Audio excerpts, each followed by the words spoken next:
خاموشی لبهام و یادت هست تو عصر فروردین بی برگشت با نامه‌ای که پشت در آمد بعد از غروب کربلای 8. از تو چه پنهان عاشق بودم، از دل نه، از سلول سلولم. با تو جهانم تازه تر می شد از روزهای طبق معمولم. تو زنده تر بودی یه کوچک سال با دامن گلدار و کوتاهت. گفتم بمانم با تو، گفتی نه. گفتم خدا، گفتی که همراهت.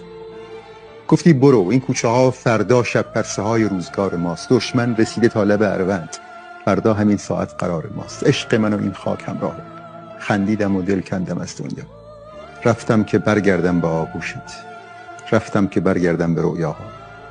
خون رفت، آتش رفت، من ماندم بی قلب عاشق زیر خاک سر.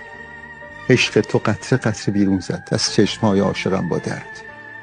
نفرین به هر کی تو لباس من قلب تو رو با بددلی آزرد.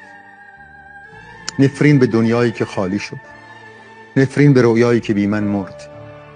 تو چشمهای عکس من گاهی با گوشه چشم تماشا کن. لعنت به این ترسی که بین ماست.